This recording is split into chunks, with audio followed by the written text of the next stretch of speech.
For years, Bill Maher called Donald Trump every name in the book: monster, liar, danger to democracy. He said it on HBO. He said it on podcasts. He said it to millions of viewers every single week. And then he actually met the man. After years of Hollywood and the media painting Donald Trump as the villain, Bill Maher, he's finally starting to see through the lies. And he even agreed with Tim Allen that the president is nothing like the media would like you to believe. The way he can do that kind of make me go, oh man, I gotta give it up. And what happened after that meeting changed everything Bill Maher thought he knew. Today, we're breaking down exactly what Bill Maher said about Donald Trump after meeting him personally. Why Cuomo looked like he wanted to disappear, and the question that nobody in mainstream media wants to answer. What if everything they told you about Trump was wrong? Before we get into what Bill Maher actually said, you need to understand why this specific person saying this specific thing is such a big deal. Bill Maher is not a Republican. He is not a conservative. He is not someone who has ever been accused of being soft on Donald Trump. This is the man who spent years on HBO's Real Time absolutely destroying Trump every single week, who called him dangerous, who said he was unfit for office, who predicted catastrophe after catastrophe if Trump ever got back into power. Bill Maher has been one of the loudest voices in Hollywood liberal media for over 30 years. So when Bill Maher, of all people, sits down and says something that contradicts the media narrative about Donald Trump, people pay attention.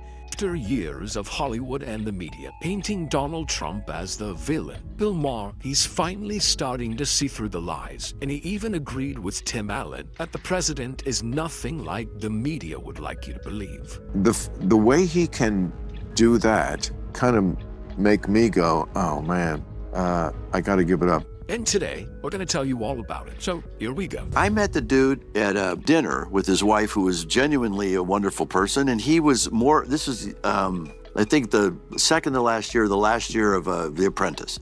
And he was thinking of moving to Los Angeles and being a movie producer. And he was talking about movies. He said, Really? He said, I really like the film business. More than that, the guy's addicted to comedy. He was so... I was, killing at the table, and he's going, what a gift to do that. He's laughing about this and that. And here's what makes this even more interesting. Maher didn't just come to this conclusion on his own. He had help. Tim Allen, yes, the actor from Home Improvement and Toy Story, had been saying for years that Donald Trump in person was nothing like the monster the media painted him to be. And for years, Hollywood dismissed Tim Allen as just another conservative celebrity, saying what conservatives say.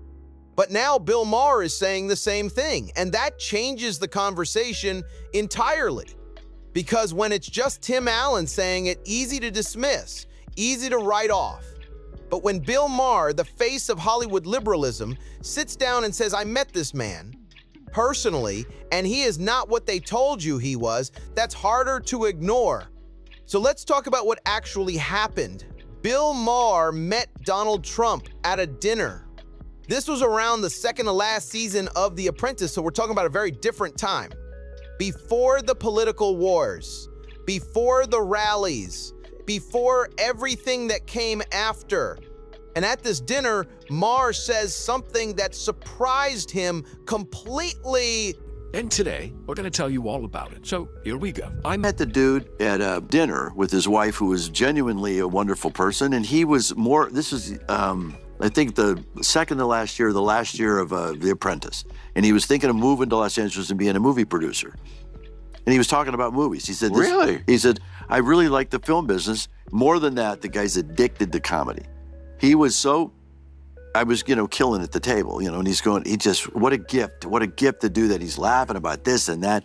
And He was a genuine one of the guys. I don't know if he was like, he sits and talks like that. When he listens, he's a good listener. He's a good listener. I go, this is what the left hated me, that I went to the White House and talked to him and then did not lie and say he was a monster in the White House. I just said it's the truth. He's not a. You got it? Did you catch that? Trump spent the entire dinner talking about comedy, about movies, about how much he loved the film business.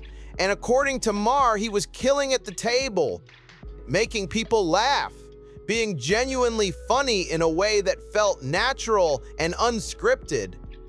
And Maher said something that I think is the most important line in this entire story. He said Trump is a good listener. Think about that for a second. The man that the media has spent years portraying as a narcissist who only talks about himself, who never listens to anyone, who only cares about his own ego, Bill Dot. Maher sat across from him at dinner and walked away saying he's a good listener. Now you can agree with Trump's politics or disagree with them. That's a separate conversation. But what Maher is describing here is a human being who is completely different from the character that CNN and MSNBC and Hollywood have been selling for the last decade.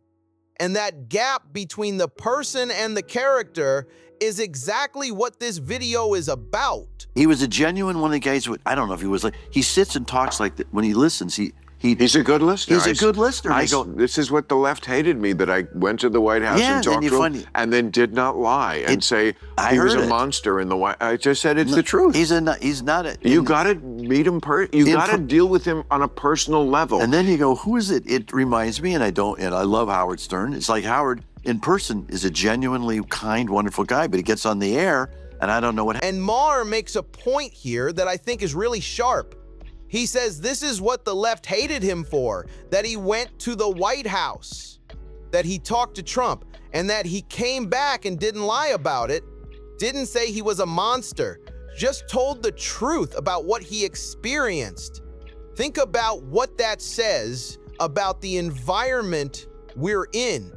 A comedian, a lifelong liberal, visited the White House, had a conversation with the president, and the reaction from his own side was fury. Not because he changed his political positions, not because he endorsed Trump, but simply because he refused to lie about his personal experience. He met a human being, and he reported that honestly, and for that, his own side turned on him. Change of pace, fun, unexpected segment. Now, here's something that I guarantee most people watching this video do not know. Donald Trump almost became a Hollywood movie producer. Not a joke, not a rumor.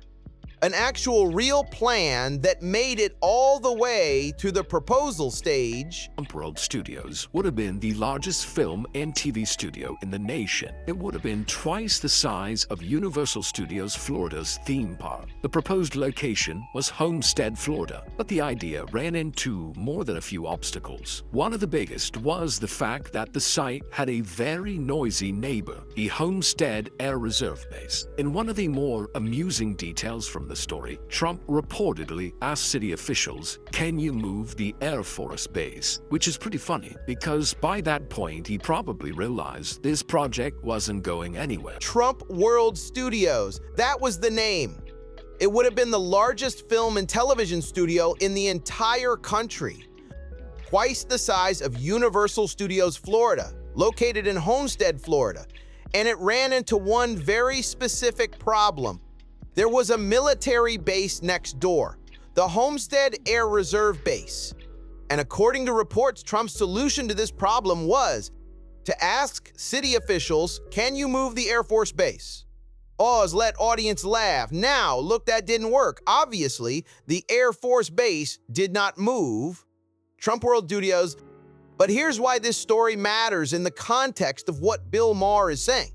This is a side of Trump that the media never shows. A man who was genuinely excited about the creative industry, who wanted to build something in Hollywood, who sat at dinner with Bill Maher talking about movies and comedy and what he loved about the film business. This is not the raving lunatic that cable news puts on screen every night. This is a businessman who was passionate about ideas, even when some of those ideas were a little bit impossible. And Bill Maher, who spent years only seeing the cable news version, finally got to see this version instead. Now, here's another side of Trump that Maher talked about that almost never makes the news. The infrastructure obsession, I always said, if I was the adult in the room, I would take Donald's phone away from him and get him involved in infrastructure. Here, he would, I don't even know if people hear this. He was talking about how to do the roads. I'm a road freak about potholes around my neighborhood in LA. We don't take care of our roads. It's just one of these things. And he was, to fix the roads in DC, you got to get the underlayment first, get the sidewalks done. And he went off, and he was one of those news things where he's talking about how quickly he could get the road done quickly in Washington, D.C. We don't need the underlayment, but then asphalt on top of this. I'm going, that's brilliant. It's not $800 million. I could do this stuff for $6 million tomorrow. Trump spent part of this conversation talking about roads, about potholes, about the right way to do asphalt, about why LA's roads are a disaster, and how to fix them properly. And Maher's reaction, even while telling the story, is clear. He was impressed. Because here's what Maher observed about Trump that very few people in media have ever said out loud. There is almost nothing Trump looks at that he doesn't immediately want to fix. Roads, buildings, the Kennedy Center, Venezuela, the economy, military bases, whatever is in front of him, his instinct is, I can make that better. And we will get it done. There's almost nothing he surveys that he doesn't want to fix, whether it's the Kennedy Center, and look, believe me, I am not on the page with a lot of his fixes. I get it. But he looks at Venezuela, we got to fix that. Fix it. No ballroom, we got to fix that. Asphalt, we got to, there's just nothing that he doesn't want to personally.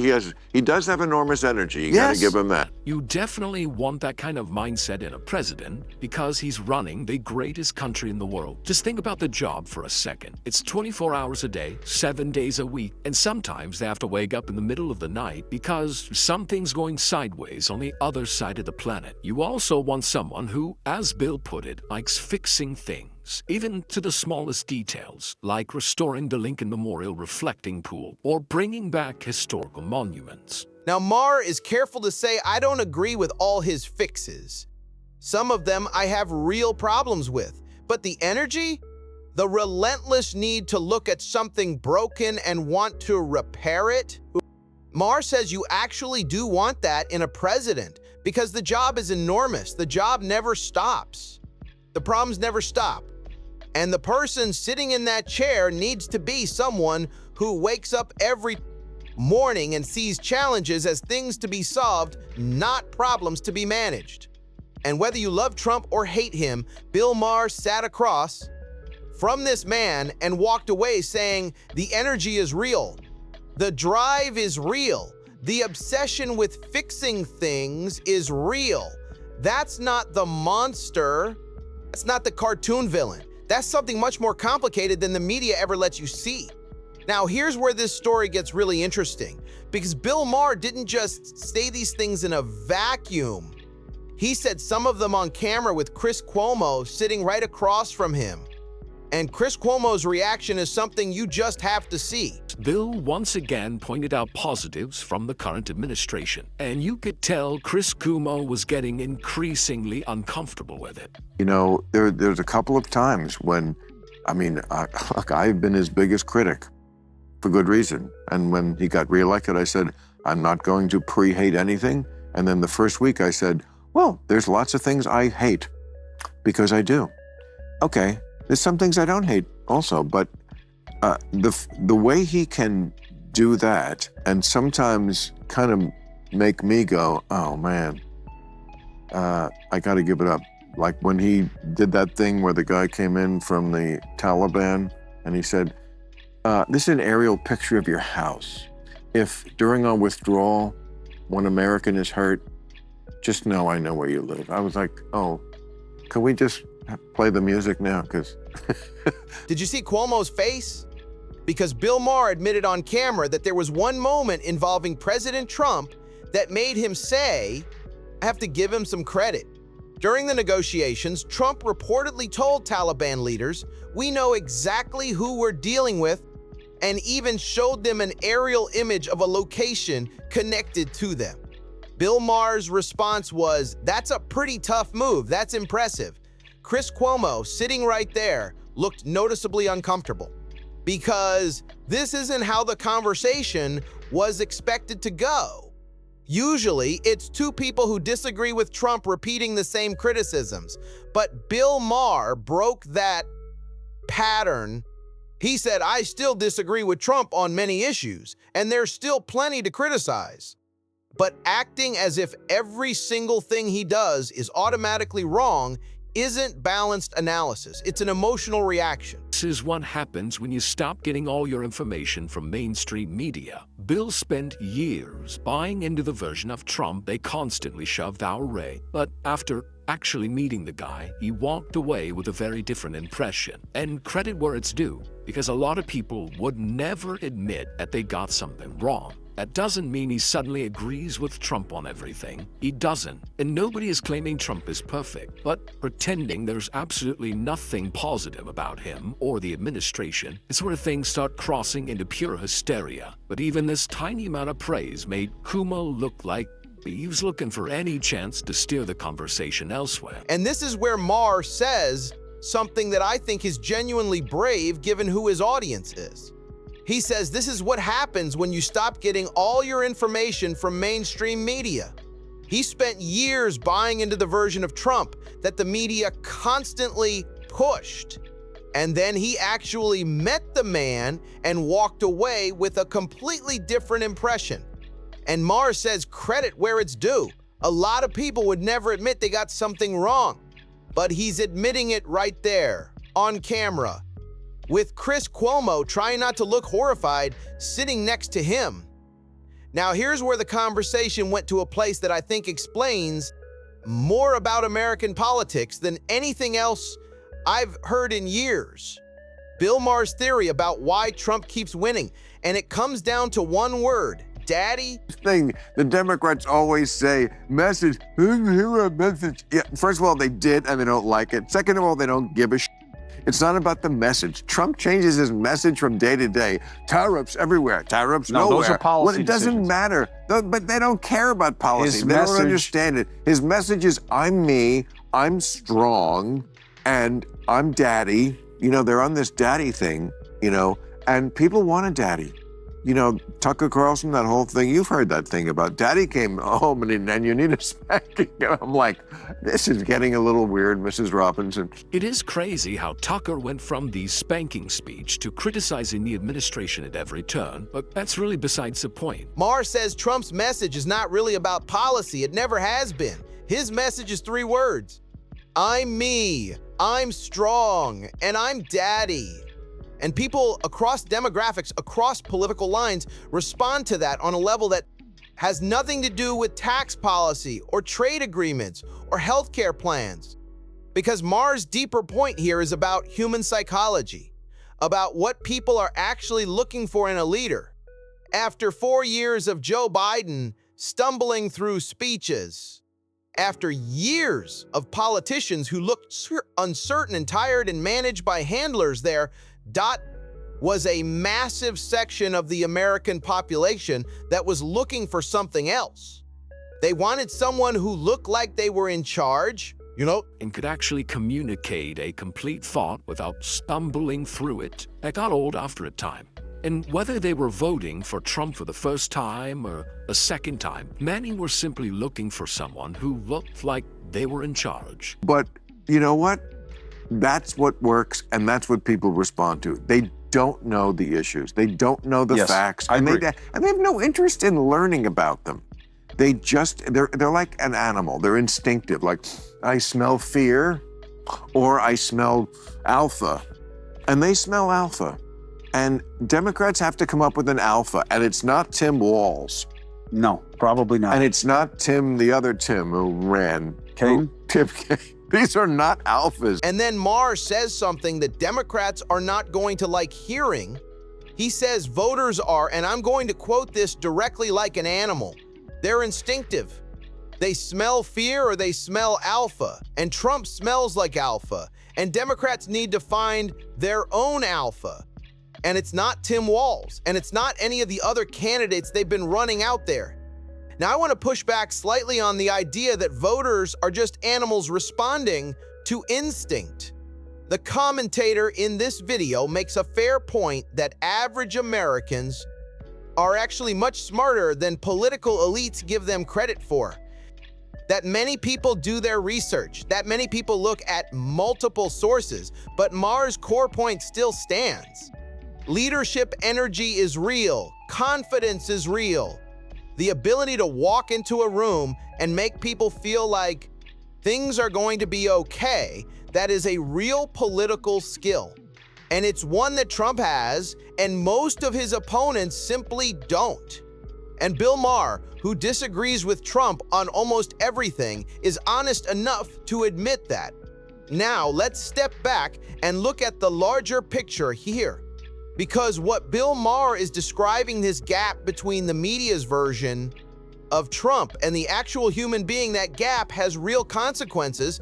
Bill spent years buying into the version of Trump they constantly shoved our way. But after actually meeting the guy, he walked away with a very different impression. And credit where it's due, because a lot of people would never admit that they got something wrong. That doesn't mean he suddenly agrees with Trump on everything. He doesn't. And nobody is claiming Trump is perfect, but pretending there's absolutely nothing positive about him or the administration is where things start crossing into pure hysteria. But even this tiny amount of praise made Cuomo look like he was looking for any chance to steer the conversation elsewhere. When the media takes a real person with real strengths and real flaws and turns them into a cartoon villain, they lose credibility. Because normal people who don't get all their information from CNN or MSNBC, who maybe interact with Trump supporters in their daily lives, they start to notice the gap. They notice that the person the media is describing doesn't quite match the person they're seeing. And when people notice that gap, they stop trusting the source that created it. This is not a small thing. This is one of the most significant media failures of the last decade. Constant, relentless, hyperbolic coverage of Trump as an existential monster did not stop him. It did not turn people against him. In many ways, it did the opposite. Because when you call everything a crisis, when every single thing someone does is the worst thing that has ever happened, people stop believing you. Bill Maher saw this, and he had the honesty to say it out loud. The Democrats always say, message. First of all, they did, and they don't like it. Second of all, they don't give a shit. It's not about the message. Trump changes his message from day to day. Tariffs everywhere, tariffs nowhere. Well, it doesn't matter. But they don't care about policy. They don't understand it. His message is, I'm me, I'm strong, and I'm daddy. You know, they're on this daddy thing, you know, and people want a daddy. You know, Tucker Carlson, that whole thing, you've heard that thing about daddy came home and then you need to why 2024 I'm like, was a this is getting... And the commentator here makes a point that I think is the most important thing in this entire video. Average Americans are far smarter than political and cultural elites give them credit for. People do look things up. People do think for themselves. People do notice when they're being talked down to. And when a media class, when a Hollywood establishment, when a group of people who have never had a real conversation with Donald Trump spend years telling everyone he's a monster, and then Bill Maher, who actually met him, says that's not the full picture, people pay attention to that. Here's what I want you to sit with after watching this video. Bill Maher has not become a Trump supporter. He still disagrees with him on policy. He still has real criticisms. He's been very clear about that. But what he's done, what took genuine courage to do, is admit something that most of his world would never let him admit. That the media version of Donald Trump is not the complete picture. That a man can be complicated, can have strengths alongside his flaws, can be genuinely funny at dinner while also making decisions you strongly disagree with. That's not a radical idea. That's just honesty. After years of Hollywood and the media painting Donald Trump as the villain, Bill Maher, he's finally starting to see through the lies, and he even agreed with Tim Allen that the president is nothing like the media would like you to believe. The way he can do that kind of make me go, oh man, I got to give it up. The media spent years painting a portrait, and Bill Maher sat across from the actual man. And what he found was more complicated than the portrait. Whether that changes how you feel about Trump, whether that shifts anything for you politically, that's entirely up to you. But maybe, just maybe, the most important thing we can do right now is stop letting other people tell us who someone is and find out for ourselves. Drop in the comments, do you think Bill Maher is finally being honest? Or is this just another media personality trying to stay relevant? Subscribe, because the conversations nobody else is having, we're having them right here